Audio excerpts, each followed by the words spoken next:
Good morning.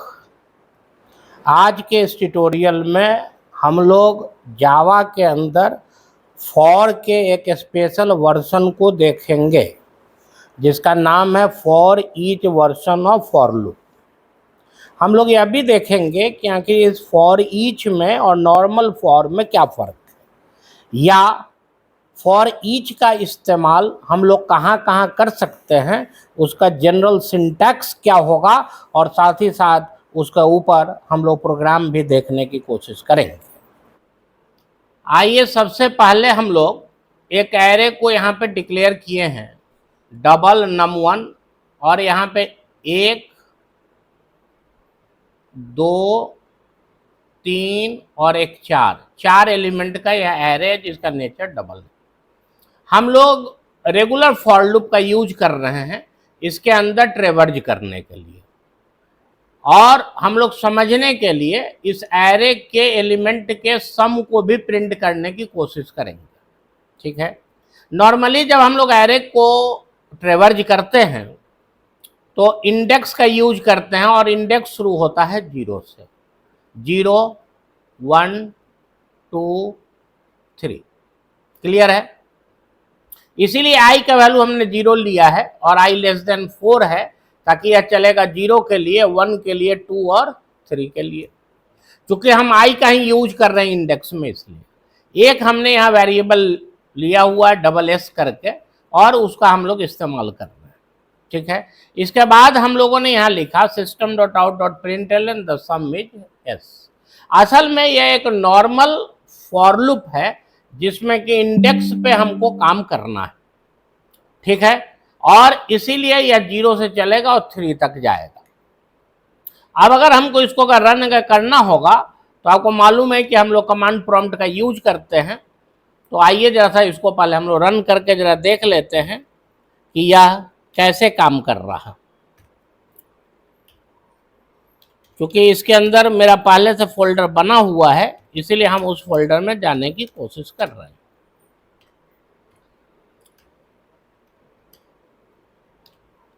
For each करके एक बना हुआ है, यही कारण है कि हम लोग इसके अंदर जा रहे हैं। ठीक है, अब हमने यहाँ पे लिख दिया जावा सी p1 डॉट जावा, बिल्कुल सही काम कर रहा है। अब जब हम इसको करेंगे तब यह क्या होगा, जावा p1, और यह यहाँ प्रिंट कर गया। क्लियर है? यह जो हमारा नॉर्मल फॉर है बिल्कुल मजे में काम कर रहा है, कहीं कोई दिक्कत नहीं। लेकिन कलेक्शन के लिए, जिसका एग्जाम्पल एरे भी एक तरह का कलेक्शन है, इसके लिए जावा ने एक नया फॉर लूप का वर्जन इंट्रोड्यूस किया जिसको हम लोग बोलते हैं for each version of for loop. आज हम लोगों को उसी के ऊपर कॉन्सेंट्रेट करना है, जैसा कि इंट्रोडक्शन में हमने आपको बताया। ठीक है, फायदा क्या होगा?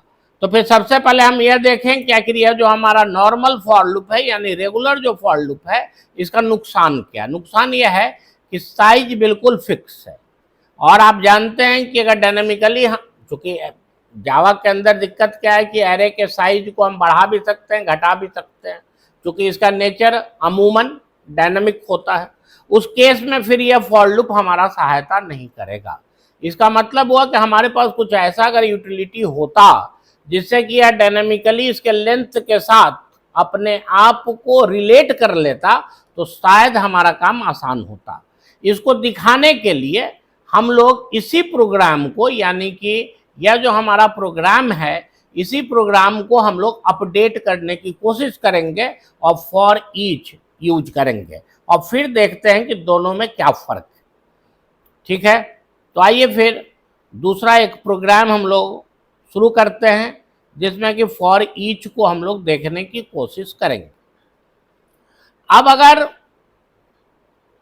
हम लोग फॉर ईच यूज करेंगे तब फायदा क्या होगा यह देखिए। बाकी सब चीज तो वही है, डबल है, num1 s है, यहां पे लेकिन थोड़ा सा फर्क हो गया। आपको मालूम है कि फॉर लूप के अंदर 3 सेक्शन होता है। इनिशियलाइजेशन है, कंडीशन है और इंक्रीमेंट या डिक्रीमेंट है। लेकिन यहाँ पे चूंकि यह अपने आप को कलेक्शन के साथ रिलेट कर रहा है, ऐसे केस में क्या होता है कि यह जो हमारा जो वेरिएबल है, जो कंट्रोल वेरिएबल है आई, यह अब अपने आप को इसके साथ जोड़ लेगा। किसके साथ? num1 के साथ। और जैसे यह लूप शुरू होगा तब आई के अंदर ऑटोमेटिकली इसका पहला वैल्यू यानी 45.43 आ जाएगा। ऑटोमेटिकली आ रहा है, आएगा, उसी का यहाँ पे सम हो जाएगा। फिर यह जब सेकेंड आइटरेशन में जाएगा तब 90.87 आई का हमारा वैल्यू हो जाएगा। जब यह तीसरी बार जाएगा तो फिर तीसरा एलिमेंट आ जाएगा, जब चौथी बार जाएगा तो चौथा आएगा। और जैसे रन टाइम एनवायरनमेंट को यह पता चलेगा कि भाई अब इसके अंदर कोई एलिमेंट नहीं है, तब वह आपको इस लूप से बाहर निकाल देगा। यह सबसे बड़ा खासियत हुआ। खासियत क्या हुआ? अब अगर इसका साइज घटे चाहे बढ़े, हमको इस फॉर लूप से बिल्कुल सहायता मिलेगा, 100% मिलेगा। इसलिए मिलेगा क्योंकि यह जो हमारा रन टाइम एनवायरनमेंट है, जैसे हमने फॉर ईच यूज किया तब यह ऑटोमेटिकली इसने क्या किया, अपने आप को उसके साथ रिलेट कर लिया। ठीक है, अब आइए जैसा देखते हैं इसको भी रन करके, या कि फर्क क्या पड़ा भाई। तो फर्क तो आउटपुट में तो कोई फर्क नहीं पड़ना चाहिए, इसलिए कि हम तो उसी को अलग अलग तरीके से लिख रहे हैं। p2.java हो गया। इसके बाद जैसे हमने कहा p2, तो देखिए बिल्कुल वही आउटपुट आ रहा है जो आउटपुट यहाँ आ रहा था। कारण ये है कि ना कोई फर्क नहीं। अब अगर कोई अगर आपसे फर्क अगर पूछे तो सिंपल सा जवाब उसको यही देना है कि वहाँ पे नॉर्मल जब हम फॉर लूप यूज करेंगे, तब नॉर्मल फॉर लूप अगर हम यूज करेंगे तब उस केस में क्या होगा, उस केस में हमको इंडेक्स का ध्यान रखना पड़ेगा, फॉर लूप के अंदर देखना पड़ेगा वो कैसे चल रहा है। जबकि जब हम फॉर ईच अगर हम यूज करते हैं तब निश्चित रूप से हमको इस बात का ध्यान देने की जरूरत नहीं, क्योंकि तब यह जो हमारा कंट्रोल वेरिएबल है यह डायरेक्टली कलेक्शन के साथ अपने आप को रिलेट कर लेगा और वन बाय वन वैल्यू को फेच करना शुरू करेगा। ठीक है, अब आइए जरा इसका हम लोग जनरल सिंटैक्स देख लेते हैं कि आखिर जनरल सिंटैक्स का क्या मतलब है इसका। अब अगर आप देखिएगा तो इसका जो जनरल सिंटैक्स जो आपको दिया गया, जो कि समझना बहुत जरूरी है, तो जनरल सिंटैक्स में फॉर और जिस टाइप का आपका कलेक्शन होगा उसी टाइप का कंट्रोल वेरिएबल आपको यूज करना पड़ेगा। यह आप जान लीजिए, 100% इसका रूल यही है। इसके बाद जो कलेक्शन होगा उसका नाम देना है आपको कलेक्शन का, और फिर इसके बॉडी को लिख देना है।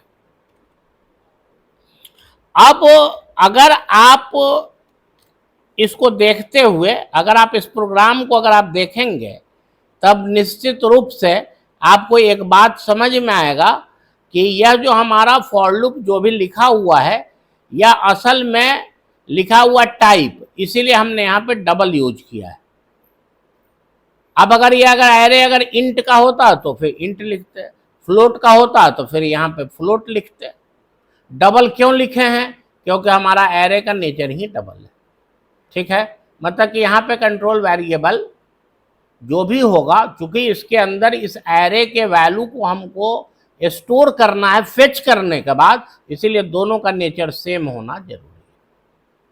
क्लियर है? इसीलिए हमने कहा कि इसका जो जनरल सिंटैक्स है यह समझ में आना बहुत ज़्यादा जरूरी है। नहीं अगर समझ में आएगा तो फिर बहुत बार क्या होता है कि चूंकि हम लोग को आदत है कि फॉर में और इंडेक्स पे काम करना, तो फिर इंट लिख दिए। असल में यहाँ पे यह केस नहीं है। यहाँ पे केस क्या है, यहाँ पे कलेक्शन के हिसाब से हमको कंट्रोल वेरिएबल बनाना पड़ेगा, तब जा करके यह काम करेगा। ठीक है, अब आइए एक अगला प्रोग्राम पे आते हैं और कुछ डिस्कशन को और आगे हम लोग बढ़ा रहे हैं। ठीक है, अब देखिए यहाँ पे क्या है कि बहुत बार बच्चे सवाल पूछ देते हैं कि फॉर ईच में ब्रेक यूज होगा कि नहीं। एकदम होगा। देखिए यहाँ पे हमने लिखा भी है, बहुत सिंपल सा यहाँ पे हमने फ्रैगमेंट में चेंज किया है कि भाई ठीक है सम तो आप कीजिए, सम का काम ये फॉर लूप कर रहा है, लेकिन जैसे सम का वैल्यू 150 के बराबर या उससे बड़ा हो जाए तो आप ब्रेक हो जाइए। ठीक है, इसका मतलब हुआ कि यह हो सकता है अगर 150 से कम तक में ही अगर सब आ जाएगा तब तो क्या पूरा का पूरा ट्रेवर्ज होगा, लेकिन अगर बीच में ही सम अगर 150 के बराबर या उससे बड़ा हो गया तब यह ब्रेक कर जाएगा। आइए जरा देखते हैं इसको रन करके कि आखिर यह कैसे काम कर रहा है। तो फिर देखिए इसको, देखिए फॉर ईच इसलिए बना हुआ है ताकि प्रोग्रामर को आसानी हो। ठीक है, अब अगर हम लोग इसको अगर हटाते हैं,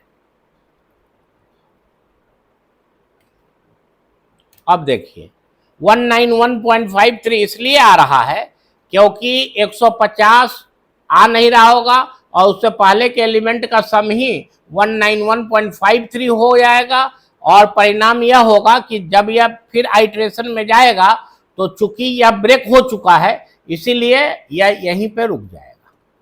ठीक है, मतलब कि जैसे इसको जोड़ा इसको जोड़ा इसको जोड़ा, अब अगर कहीं भी किसी भी आइट्रेशन में अगर वैल्यू अगर एस का 150 के बराबर या उससे बड़ा हो जाएगा तब यह ब्रेक कर जाएगा। ठीक है, इसका मतलब हुआ कि फॉर ईच में अगर हम चाहें तो ब्रेक का यूज कर सकते हैं, इस पर कोई रोक नहीं, जैसे हम लोग नॉर्मल जो हम लोग काम करते हैं। अब आइए एक और नया प्रोग्राम जैसा देखें, क्योंकि प्रोग्रामिंग लैंग्वेज है इसीलिए यह निश्चित रूप से काम करेगा। यह बड़ा इंपॉर्टेंट डिस्कशन करने जा रहे हैं।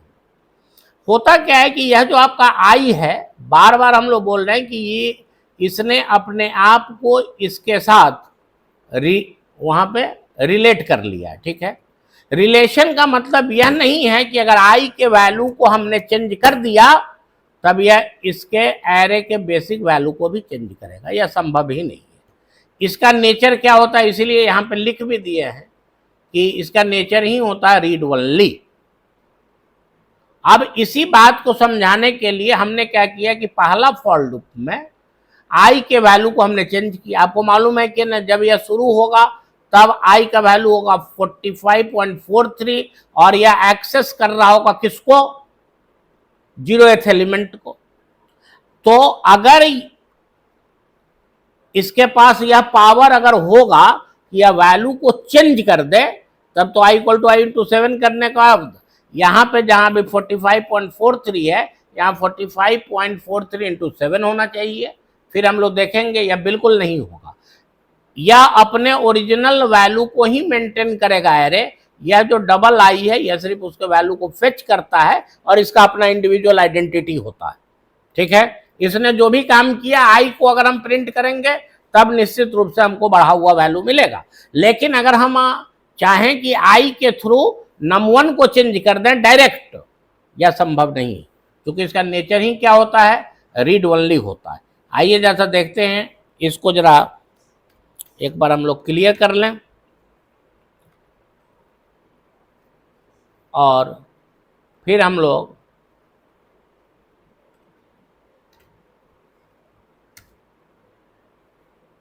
अब अगर इसको अगर आप देखेंगे तो आप देखिएगा कि इस आई के वैल्यू में चेंज जो हमने किया है इसका कोई फर्क हमारे बेसिक एरे पे नहीं पड़ेगा। देखिए कहीं कोई फर्क नहीं पड़ रहा, एकदम सेम टू सेम वैल्यू आ रहा है, कहीं कोई फर्क नहीं, सेम टू सेम वैल्यू। इसलिए कि आई के पास यह पावर ही नहीं कि वह इसके वैल्यू को चेंज कर सके। ठीक है, अभी तक हम लोगों ने जो भी डिस्कस किया यह 1 डायमेंशनल एरे के बारे में। अब आइए एक प्रोग्राम हम लोग मल्टी डायमेंशनल एरे पर भी देख लें कि आखिर फॉर ईच का इस्तेमाल वहां कैसे होगा। तो आइए जरा उसके लिए भी हम लोग एक प्रोग्राम जरा सा यूज करें, क्योंकि बिना प्रोग्राम के तो आनंद आता नहीं है।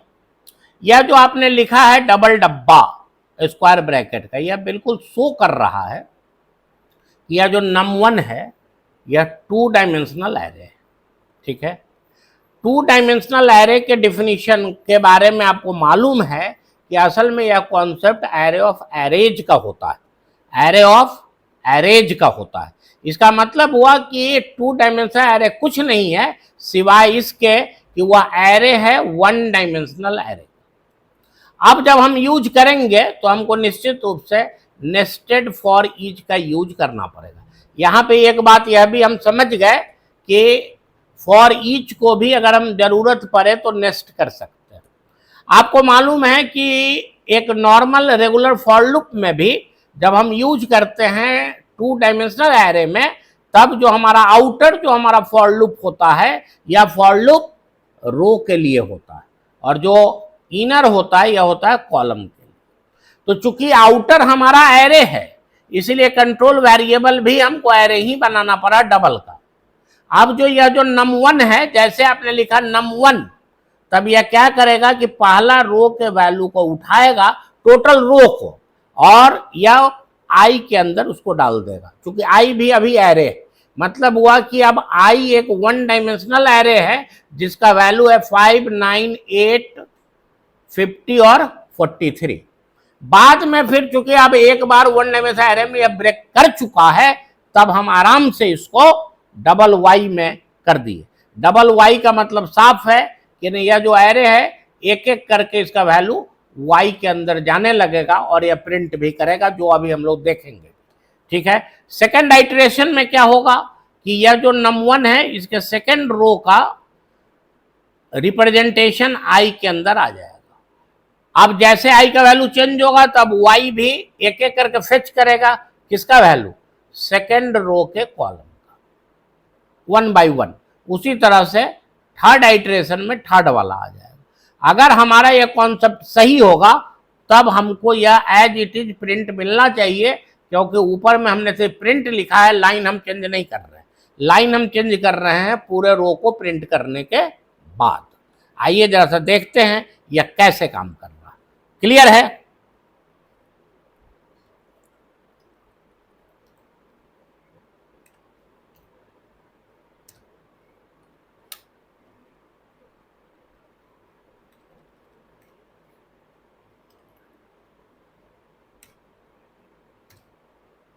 देख लीजिए, बिल्कुल सही सही आ रहा है, 100% सही सही आ रहा है।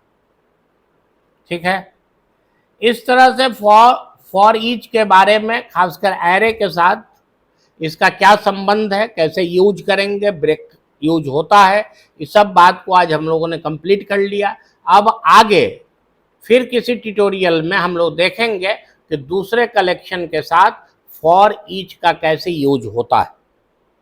क्लियर है? चलिए फिर, थैंक यू वेरी मच।